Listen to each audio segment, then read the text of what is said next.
On today's episode,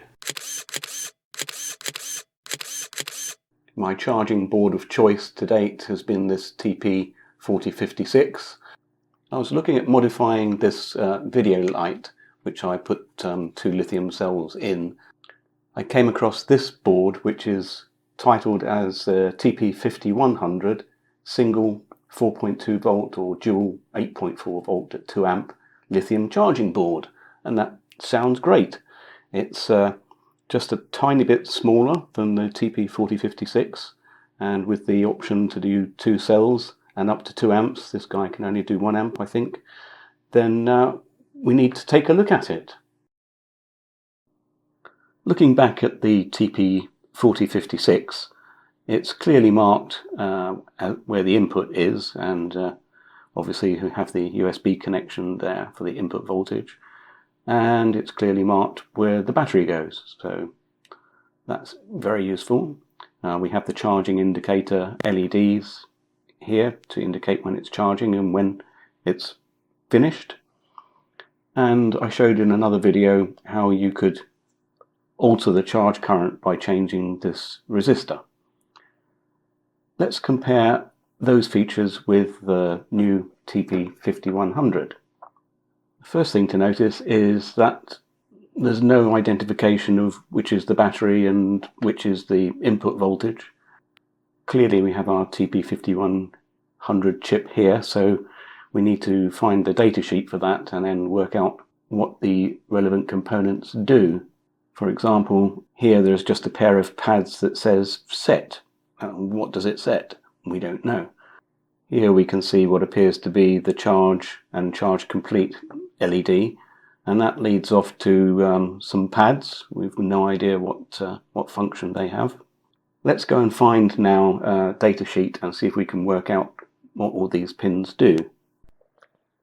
Most of the datasheets that I found were still in Chinese. I'll leave a link in the description to this site where it's been translated.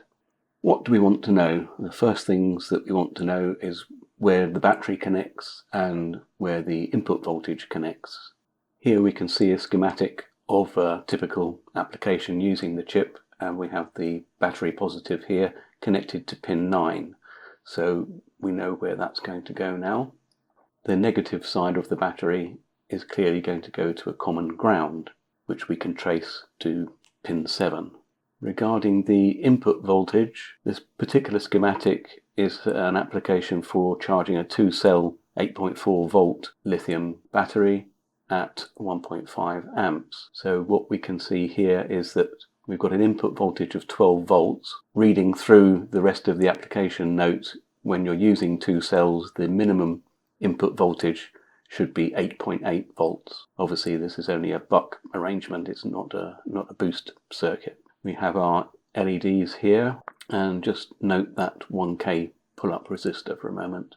And now we know where to connect the battery and the input voltage. Let's see what else we can find out. In this section here where it describes the pin functions, we have this CS, and this is the chip select, if you will, for whether you're going to have 2 cells or 1 cell.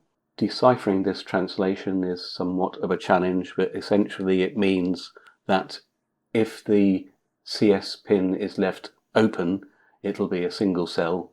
If it's connected, as we saw in the application, if it's pulled high, as we see in the application note here, then it's going to be for 2 cells, 8.4 volts. Knowing that CS is the selection between 1 cell or 2 cells, that's on pin 13, so we need to investigate where that goes on the circuit board.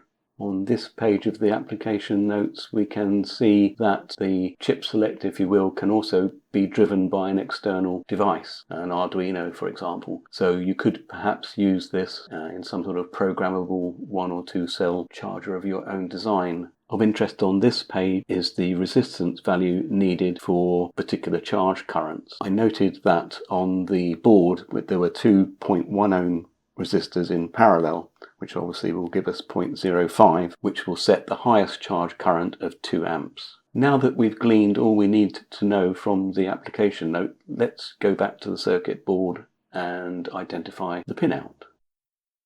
Armed with our newfound knowledge, we can now go back to the board and look at the pins that we identified. Pin 1 is identified here, so 2, 3, 4, 5, 6, 7, 8, 9. So in the corner here, connected to this tab, is the battery, so battery positive.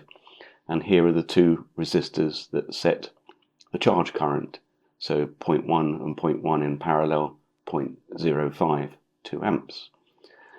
Clearly, if that lead there is going to be battery positive, this will be battery negative.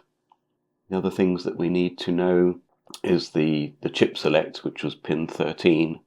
So that's 9, 10, 11, 12, 13 here, going to the two set pads. They're open currently, in which case this will be set by default to a single cell.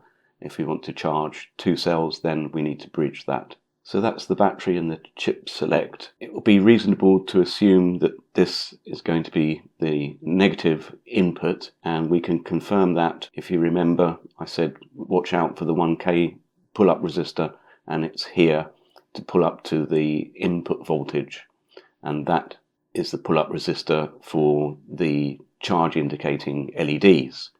And we can see that they're also going to these pads. So the 1K pull-up is on the center there, and we have one indicator here and one here. That will be a logic level output to enable you to connect to another device to indicate the charge and the charge complete. Now that we know how to wire it up, let's wire it up and test. Here is the test configuration. I've put the lithium cell in my torture rack, and we're measuring the voltage here on this meter, and this will be measuring the current. I have the input voltage here, and I'm going to be using a USB charger. That will be a pretty common thing to use for this. I've also got a probe that we can use to check the values on those logic level outputs. As we can see, the cell is at 3.256 volts, so it's in need of a charge. 1.7 amps, the voltage is coming up. On the USB side, I can see 1.7, 1.8 amps.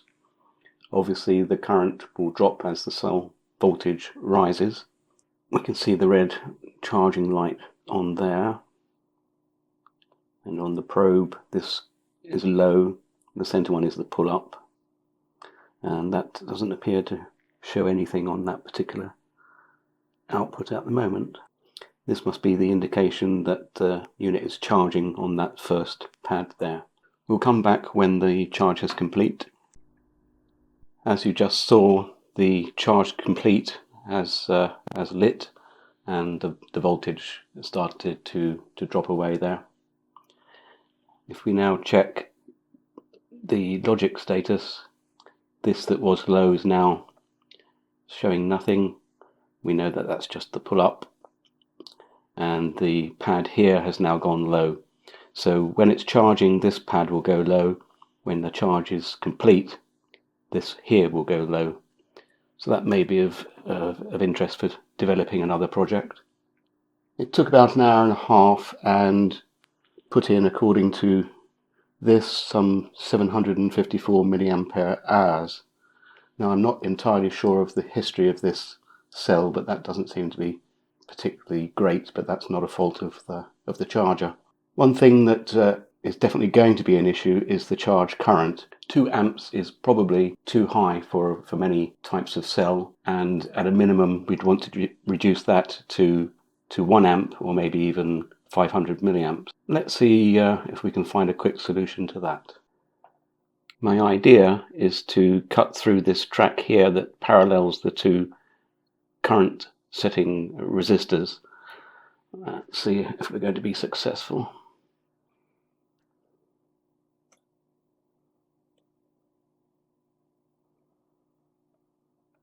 That appears to be separated. Let's test our handiwork and see if it's limited now to 1 amp. So 0.97. So that's one way of fixing that issue, lowering the current, and it's only 1 amp that I need for my other project. I guess that for 500 milliamperes you would have to have these two in series. Now you could isolate using the same technique this end of the resistor and then series them up, and that would give you your 0.5 amp max. Finally, here we can see my completed project that I bought the board for in the first place with this 8.4 volt arrangement. I've shorted the link on the charging board to set it to 8.4 volts. The current is still limited to 1 amp, and we can see 7.38 volts on the meter there. The cells are not particularly discharged. And connecting a 12 volt supply, remember that if you're charging 8.4 volts, you need a minimum of 8.8. So I just found a standard 12 volt wall wart. Here we can see 753 milliamperes of charge and coming up to 8 volts there. So all is good.